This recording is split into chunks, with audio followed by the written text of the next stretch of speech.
এমন কেউ নেই আমার হাঁসের মাংস রিভিউ ভালো দেয় না। ঠিক আছে, আলহামদুলিল্লাহ আলহামদুলিল্লাহ, এটা আল্লাহর কাছে মানে আমি এটা অল্প কয়েকদিনের ডিসিশনে এই জিনিসটা করা। আমার এখানে আমি যেমন ফ্রেশ খাবার সার্ভ করি তেমন গরম গরম খাবার সার্ভ করি। আপনারা যদি গরম খাবার না পান 1 টাকাও দেওয়ার কোনো প্রয়োজন নেই। কোনো কাজই ছোট না, ছোট থেকেই মানুষ বড় হয়। মানে আমার কাছে মনে হয় বসে না থেকে সকলেই যে যেটা পারে সেটা নিয়ে কাজ করা উচিত। এবং আমার বান্ধবীর সাথে আমি এসে মানে ওর সাথে এসে এই দোকান দেওয়া, মানে ও আমাকে বলছে যে একটা ফুড কার্ট করতে পারো। মানে আমি কিন্তু মেয়ে মানুষ, হুট করেই কিন্তু একটা বড় জায়গায় ইনভেস্ট করাও কিন্তু একটা হার্ডের ব্যাপার আছে। তো এই জন্য আমি অল্প থেকে শুরু করতে চেয়েছি। আমার এখানে দেশি হাঁসের মাংস যেটার প্লেট রাখছি আমরা পার প্লেট 200 টাকা। আর চুই ঝাল আছে, যশোরের বিখ্যাত চুই ঝাল, সেটা হচ্ছে চুই ঝালের গরুর মাংস যেটা, সেটা আপনার 150 টাকা প্লেট। আর সিটে রুটি পার পিস 10 টাকা করে, যে কয়টা খেয়ে পারে। আর ডিম খিচুড়ি ভর্তা সহ 70 টাকা। আর আমার কাছে বটও থাকে, কিন্তু আজকে নাই। গরুর যে বটটা একদম দেশি গরুরই আমি আনার চেষ্টা করি। আসলে আমি এর আগে কোথাও কোনো কিছু কিন্তু করিনি, কিন্তু এইটা আমার পুরোপুরি ভাবে আমার 2টা ফ্রেন্ড বান্ধবী, ঠিক আছে, ওরা আমাকে এইটা ইন্সপায়ার করছে। কারণ আমি ওদের বাসায় শীতের সময় ছিলাম বেশ কিছুদিন থাকার পরে, ওর ওখানে আমি হাঁসের মাংস রান্না করছিলাম। ওই হাঁস খেয়ে ও আমাকে মানে বেশ 3-4 দিনের বেশি আমাকে ওর বাসায় হাঁসই শুধু রান্না করাইছে। এত ওর ভালো লাগছে। আমরা 300 ফিট গেছি হাঁস খেতে, কিন্তু ওর কাছে মনে হয় যে আমারটাই বেশি ভালো। তারপরে আমি বেশ কিছুদিন ধরে, এই তো কিছুদিন আগে, আমি কি করব এরকম একটা আমার চিন্তা ভাবনা, কিছুই বুঝে পারছিলাম না যে আমার মনে হয় মেয়েদেরকে কিছু আসলে করা দরকার। বাপের যত থাক, হাজবেন্ডের যত থাক, নিজের একটা আসলে করা প্রয়োজন। এই দিক থেকে আমি আমার ফ্রেন্ডের সাথে গল্প করছিলাম যে কি করা যায়। তখন আমার বান্ধবী আমাকে বলল যে শনি রাতে হাঁসের মাংস নাই, আর তোমার হাঁসের মাংস অনেক অনেক মজা। আমি কিন্তু চেষ্টা করি আমার মানটা ধরে রাখার জন্য। আমি মাত্র এটা 16 আগস্ট থেকে দিয়েছি, কিন্তু খুব ভালো রেসপন্স। মানে এমন কেউ নেই আমার হাঁসের মাংস রিভিউ ভালো দেয় না। ঠিক আছে, আলহামদুলিল্লাহ আলহামদুলিল্লাহ, এটা আল্লাহর কাছে মানে আমি এটা অল্প কয়েকদিনের ডিসিশনে এই জিনিসটা করা। এবং আমার বান্ধবীর সাথে আমি এসে মানে ওর সাথে এসে এই দোকান দেওয়া, মানে ও আমাকে বলছে যে একটা ফুড কার্ট করতে পারো। মানে আমি কিন্তু মেয়ে মানুষ, হুট করেই কিন্তু একটা বড় জায়গায় ইনভেস্ট করাও কিন্তু একটা হার্ডের ব্যাপার আছে। তো এই জন্য আমি অল্প থেকে শুরু করতে চেয়েছি।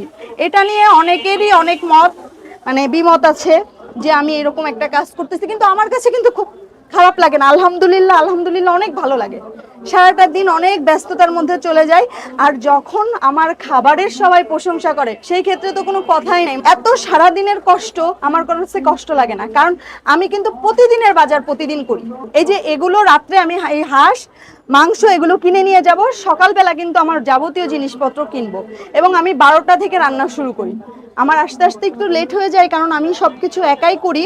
মানে প্রতিদিন আমার এখানে কোনো বাসির কিছু নাই। শোনেন, কাজ করতেছি আমি, কিন্তু কোনো অন্যায় কাজ করতেছি না, কিন্তু এইটা নিয়ে অনেক সমালোচনা।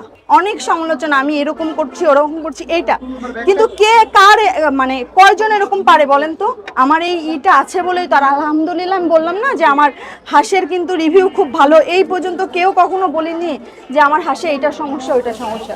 এইটা অনেক ভালো লাগে। আর খারাপ লাগে যখন মানুষ, কিন্তু এইটা যে আমি পথে নেমে গেছি, কিন্তু পথে নামাটা কিন্তু আসলে আমার ওই রকম প্রয়োজন ছিল না। আমার প্রয়োজন আমার নিজের কিছু করতে হবে। এইটা এখন আমার স্বপ্ন যে কবে আমি এর চেয়ে বড় কিছু করব। এই যে যারা আমাকে এত কথা বলছে তাদের আমি মানে কথার উত্তর দিতে পারবো, ওই জবাবগুলো ওরাই ওই সময় পেয়ে যাবে যে আমার পথে নামা কেন। আমাদের খাবারগুলো নিয়ে নিয়েছে এবং কী নিয়ে নিয়েছে সেটা আগে বলে দেব। এখানে নিয়ে নিয়েছে চুই গোশ, এবং এখানে হচ্ছে 4-5 পিসের মতো পাবেন, এবং এটা প্রাইস হচ্ছে হলো 150 টাকা। এবং এখানে হচ্ছে হাঁস পেয়ে যাবেন, এবং হাঁস এখানে বেশ বড় বড় সাইজের। যদি দেখাই সাইজগুলা, এই হচ্ছে লেগ পিসের সাইজ, এবং এরকম হচ্ছে আপনি 4 পিসের মতো পাবেন, এবং এটার প্রাইস হচ্ছে 200 টাকা। এবং প্রত্যেকটার সাথে হচ্ছে যে ছিটা রুটি পাবেন, এবং এই ছিটা রুটির সাইজগুলো যদি দেখায় বেশ বড় সাইজের, এবং এই প্রত্যেকটা ছিটা রুটি হচ্ছে 10 টাকা করে প্রাইস।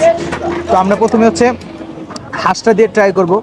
হাঁসটা যদি শুধু দেখাই, এখানে যদি গ্রেভিটা দেখাই, গ্রেভিটা বেশ ভালো ঠিক। আর যদি হাঁসের মাংসটা দেখাই, উপরে হালকা করে চামড়া লাগানো আছে। যদি দেখাই, দেখেন একটা খুব ভালো একটা টেক্সচার আছে, এবং কালারটা বেশ ভালো লাগতেছে। তো আমরা ফার্স্ট এটা একটু লেগ পিসটা আগে ট্রাই করি। এর গোশ যে এত পরিমাণে সফট, আসলে না খেলে আসলে বিশ্বাস করবেন না, আমি ফার্স্ট টাইম এরকম একটা সফট হাঁস খেয়েছি। এবং আপনাকে যদি দেখাই, হাতে নাড়া দিতে সবগুলোকে ছিঁড়ে পুরো একাকার অবস্থা হয়ে গেছে। তো আমরা এটা একটু ছিটা রুটির সাথে ট্রাই করবো। যে গ্রেভিটা কি বলবো, আসলে গ্রেভিটা সেই ধরনের মজা লাগছে। এবং এই গ্রেভিটার কারণে আসলে পুরো হাঁসটার টেস্টটা ভিন্ন হয়ে গেছে। আর 200 টাকা হিসেবে যদি বলি, বেশ ভালো। এবং স্ট্রিট সাইডে এরকম নরম এবং এরকম টেস্টের হাঁস আমার ফার্স্ট টাইম খাওয়া, সেই হিসাবে যদি বলি আমার কাছে খুবই ভালো লাগছে। এরপর হচ্ছে চুই গোস্ত, এবং চুই গোস্তের যে সাইজটা দেখাই বেশ মিডিয়াম বটি, এবং পিসগুলোও বেশ ভালো সফট, এবং সাথে হচ্ছে চুই পাবেন। চুই ঝালটার সাথে আমরা একটু ট্রাই করি। প্রত্যেকটা ফ্লেভার ভালো লাগতেছে, মানে একবারে ঘরোয়াভাবে যেরকম রান্না করে সেরকম প্রপার টেস্ট আর কি স্ট্রিট সাইডে পাবেন।